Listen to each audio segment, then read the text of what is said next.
이 신광면은 근래 우리나라의 불교계의 대석학이신 지자관자 지관 스님의 고향입니다. 여기에서 멀지 않는 곳으로 알고 있습니다만은 지관 스님께서 총무원장을 하실 때 원래 여기가 영덕에 속해 있었어요. 옛날에는 영덕에 속해 있어서 영덕군에서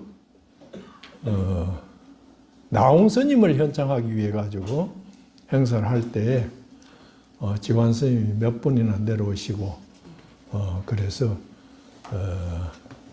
이 고향에 대한 상당히 그 관심이 많으시고 지금도 아마 무슨 비석을 세우고 그 또 고향의 그 탄생지를 매입을 해가 현장하고 있는 걸로 알고 있습니다. 특히 오늘 이러한 행사에 특별히 그 관심을 가지고 해주신 존경이신 운자보자 큰 스님에게 감사를 드립니다. 저는 신라불교로 정신문화와 생태문화를 꽃피우다 하는 이런 주제를 가지고 기조 강연을 하고자 합니다. 정원문화와 또 원법사의 역사가 서린 그런 세미나이기 때문에 그래서 첫째는 서라벌 불국토 정원설입니다. 두 번째 원칙법사의 현창사업, 세 번째 원법사 정원과 원칙사상의 실천 이렇게 해서 전체 세미나 내용의 기조 강연을 맡게 되었습니다. 자료 10페이지 읽으면서 말씀드리겠습니다. 저는 신라 수도 서라벌에 대해 몇 가지 의문을 가지고 있었습니다. 신라는 서라벌에 왜 도읍을 정했을까? 이곳을 어떻게 아름다운 불교 도시로 발전시켰을까? 어떻게 천년 동안 수도를 유지할 수 있었을까? 사실 신라가 삼국통일 후에는 지금 그 한양 쪽으로 수도를 이전해야 됩니다. 그런데 이전하지 않고 이 자리에 계속 있었습니다. 막연한 의문이지만 이를 풀기 위해 많은 고민을 해왔습니다. 첫째, 지형이 동서남북 모두 산으로 둘러싸인 천혜의 요새입니다. 동쪽에는 토암산과 명활산이 있고 서쪽에는 선도산이 있으며 남쪽에는 남산이 있고 북쪽에는 높은 단석산이 있습니다.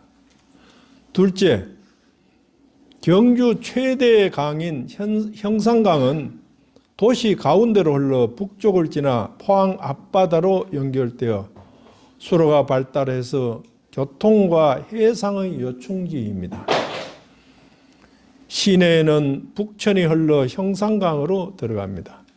남천은 신라 왕궁인 월성 근처를 지나고 동쪽으로 대종천이 흘러 동해 바다로 바로 가는 간포의 길입니다.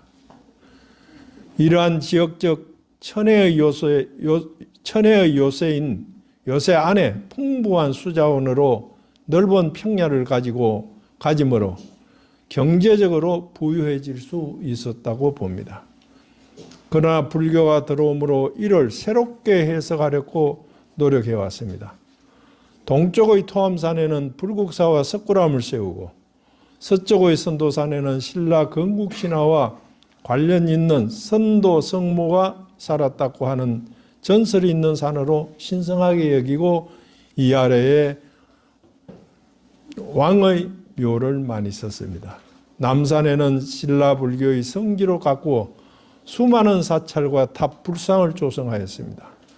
북쪽 당석산의 험악한 산악지대를 활용하여 화랑도들의 수련 장소로 삼았습니다. 이러한 것은 신라 불연국토설과 연관시켜 중앙의 나항산은 독립된 산으로 도리천으로 여겨왔습니다. 결국 신라는 가운데 연봉인 나항산과 주위의 산들을 한 송이 연꽃으로 표현하면서 부처님의 나라 신라 불국토설로 긍지와 자부심을 갖게 되었습니다. 황룡사를 건립하면서 삼국 중 가장 늦게 불교를 수용한 이미지를 벗어나기 위해 황룡사의 가습 부처님이 와서 수행했다고 하는 가습불 좌선석을 만들기도 하였고, 구적을 물리치기 위해 동양 최대의 80m 황룡사 구청탑을 세워 서라벌을 어디에서나 볼 수 있게 하여 부처님이 지켜주는 어지처로 삼게 하였습니다. 또한 분황사, 사천왕사, 흥룡사 등 시내 수많은 사찰을 건립하여 불교 국가로 조성하였습니다. 백제나 고구려는 여러 번의 천도가 있었지만 신라는 경주 서라벌에 천년의 수도로 자리매김하게 되었습니다. 거대한 한 송이의 연꽃은 바로 연화장 세계이며 부처님의 국토인 극락경토를 하나의 정원으로 여겨왔다고 생각합니다. 이러한 얘기는 제 얘기가 아니고 경주 향토사학자 고청 윤경열 선생의 주장이기도 합니다. 그 선생은 살아계실 때 첫째, 경주 연꽃 지형설입니다. 둘째, 경주 4대강 이야기입니다. 셋째, 신라 왕도와 불국토 사상을 가지고 3대설을 윤경열 선생이 평생 주장해 오셨습니다. 두 번째, 원척법사 현창사업입니다. 저희 고향은 신라 원척 스님의 탄생지인 모량부 무산 대수촌 지역입니다.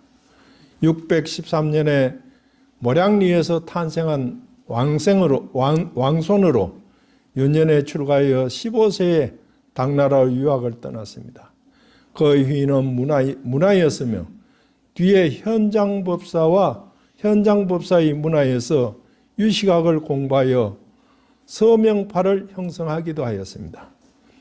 그는 6개 국어에 능통하였고 티베트까지 영향을 미쳤으며 현장법사의 법을 개성한 규기보다도 더 법이 높았다고 합니다.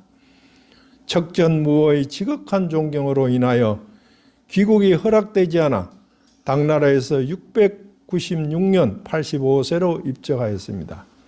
그의 저술은 성유식론소, 해신밀경소 등 23부 108권이나 되며 오늘날도 그의 사상은 한국뿐만 아니라 세계적으로 연구되고 있습니다. 그러나 그가 입적하였음에도 불구하고 그의 고향이 모량리라고 하여 신라 불교의 성적에 올려주지 않았다고 하니 안타까울 뿐입니다. 이러한 내용은 주석에 나와 있습니다. 모량부는 삼국유사에서 한 지명으로 최대 12번이나 언급되는 곳입니다. 가장 많이 나옵니다. 이곳에는 원척뿐만 아니라 불국사 석굴암을 건립한 김대성이 전생에 살았던 곳이고 신라의 대표적인 효자 손순이 석종을 발견한 곳이기도 합니다. 특히 세계적인 유식성 원칙을 연구하는 사람들이 모량부를 찾기 위해 경주를 방문해도 자취를 찾지 못해 아쉬워했습니다.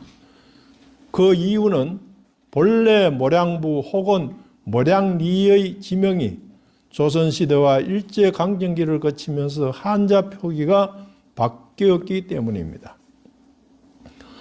조선시대는 모량으로 표기하다가 일제는 1932년 틀모자 어질량자로 표기하였습니다. 따라서 모량은 본래 클모자 대들보량자로 나라의 큰 대들보가 탄생하는 곳이라고 하는 의미였는데 일제는 틀모자 어질량자로 변화시킴으로써 양치기 동네가 되고 말았습니다. 저는 이를 아쉬워하던 차 1997년 봄 신라문화 문화원 진병길 원장의 초청으로 서라벌 문화회관에서 법문을 하는 기회가 있었습니다. 이때 경주시 관계자와 건천읍장을 비롯한 모량리 주민 등 많은 분들이 참석했습니다. 법문 내용은 모량리의 본래 지명을 찾아 원척 스님 등을 현창하자는 제안을 하자 그 법회에 참석한 모든 분들이 동참하겠다고 결의하였습니다. 따라서 저는 1997년 9월 국토부에 모량리 동명친 원상 회복에 대한 건의서를 고정 자료와 함께 주민들의 서명을 받아 제출하였습니다. 1998년 모량리에서 본래의 한자 표기인 모량리로 회복하게 되었습니다. 저는 경주 향토사학자 윤경열 선생님과 함께 원척 스님을 기리는 비석을 세우기 위해 준비를 하였지만 선생님은 뜻을 이루지 못하고 유명을 달리하셨습니다. 이를 추진하기 위해 2023년 8월 주나경 경주시장, 김석기 국회의원, 불국사회주 종상스님과 함께 모량리 3현 기념사업을 제안하여 추진하기로 했습니다. 따라서 경주시에서는 신라문화재 행사의 일환으로 우선 자료 수집을 위해 세미나를 진행하기로 했습니다. 1차 년도는 2023년 4년 11월 8일 경주시 주최 동국대학교 신라문화연구소 주관으로 경주박물관에서 신라육부와 모량부 역사 고고학적인 접근으로 5분의 발표가 있었고 2차 년도는 2025년 12월 5일 같은 장소와 기관에서 신라 모량부의 역사적 실체와 위상이라는 주제로 4분의 발표가 있었습니다. 3차 연도는 금년 가을에 모량부 인물 중심으로 발표가 있을 예정입니다. 이 자료를 중심으로 원척 스님, 김대성, 손순을 기리기 위해 비석을 세우는 등 가칭 모량 사면 긴영공원 사업을 추진할 계획입니다. 원척 스님의 유업 개성을 하고자 하니 많은 분들의 관심과 동참을 바랍니다. 세 번째, 원법사 정언과 원척 사상의 실천입니다. 사원의 가람배치는 건립 사상을 표현하고 있습니다. 왜 여기에 이러한 사원을 건립하였고 어떠한 사상과 신앙으로 수행과 포교를 할 것인가를 표현하고 있습니다. 각 정각과 탑과 주위의 정원, 도량도 일관되게 연결되어야 합니다. 특히 종파색이 뚜렷한 국가에서는 더욱 분명합니다. 일본 사원에서는 선종 사찰과 정토종 사찰의 정각뿐만 아니라 정원도 정해진 양식이 있습니다. 선종 사원에서는 고산스 정원입니다. 가레이산스라고도 합니다. 폭포가 있고 정원이 있으나 물이 흐르지 않고 흰 모래를 깔고 파도처럼 선을 긋습니다. 그 가운데 이끼가 낀 바위를 두고 감상합니다. 이는 좌성하는 명상정원이고 마음정원입니다. 그 대표적인 곳은 교토의 묘안지입니다. 반면 정토종 사찰에서는 극락정토의 상징적인 연지가 있고 아름답게 꾸며져 있습니다. 대표적인 곳이 교토의 교도인입니다. 이는 보는 정원이고 감상하는 정원입니다. 따라서 사찰의 정원만 보아도 그 소속 종파를 알 수 있을 정도로 분명히 다릅니다. 우리나라에서도 불국사는 청운교, 백운교 밑에 연지가 있어 연꽃을 심었으며 배를 타고 다녔다는 기록이 있습니다. 토암산 석굴암은 부처님의 동해 바다를 바라보므로 참배자는 서방으로 예배하게 되어 있습니다. 부석사도 축대를 구품연대로 표현하고 안양문을 지나 무량수전에는 아미타불이 동쪽으로 바라보므로 예배자는 서방을 향해 참배하게 되어 있습니다. 통도사는 자작률 사이 창근 설화와 함께 구룡지가 있고 수타사는 입구에 연지가 있어 정토 도량임을 나타내고 있습니다. 한편 대부분의 사찰은 자연 있는 그대로 주요의 산세와 개울을 차용하여 꾸미지 않습니다. 온 산 그대로 사찰의 정원이며 가꾸지도 않고 그대로 사계절을 감상하고 있습니다. 이것을 차경이라고도 합니다.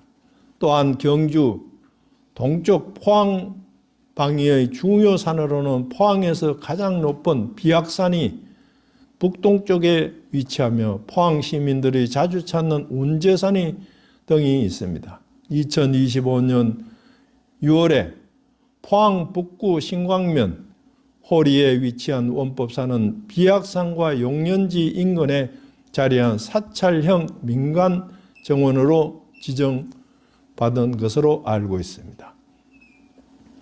이곳 포항 원법사는 26년 전 운보 큰 스님의 원력으로 창건하여 원척 스님의 사상을 계승하기 위해 사단법인 대한불교 서명종으로 등록하였습니다. 그러나 종명이 불교를 전공하지 않는 사람들에게는 생소하여 사단법인 대한불교 유식종으로 개명한 것으로 알고 있습니다.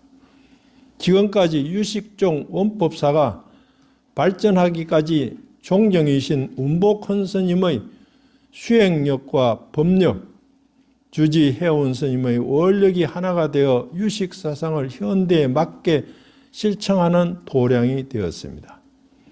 원법사 명상정원은 사찰의 정제된 미적 아름다움과 자연이 어우러져 있습니다. 이것은 명상을 통해 마음의 안정과 치유로 삶의 균형을 회복하고자 하는 현대인들에게 열린 쉼터입니다. 비악산의 웅장한 산세와 용련지의 고요한 수면을 배경으로 펼쳐진 명상정원은 자연의 소리와 풍경 속에 있으면서도 오롯이 자신에게 집중할 수 있는 최적의 환경을 제공하고 있습니다. 이곳에서 여러분들의 마음을 찾아 여행을 떠나시기 바랍니다. 거듭 강조하면 원법사는 원적 스님의 유식학이 최대가 되고 운보 큰 스님의 수행력이 상대가 되며 해운 스님의 자비 실천력이 용대가 되어 아름답고 자비스러운 도량이 되었습니다. 뿐만 아니라 해운 스님은 학술 세미나를 거듭하여 학문적으로 체계적인 정리를 함으로써 미래의 원법사가 자비 실천 도량과 함께 역사적인 사찰이 될 것으로 믿어 의심하지 않습니다. 오늘 이러한 세미나와 지난번 세미나는 결국 해운 스님 박사 논문 쓰는데 우리 도와주려고 전부 왔습니다.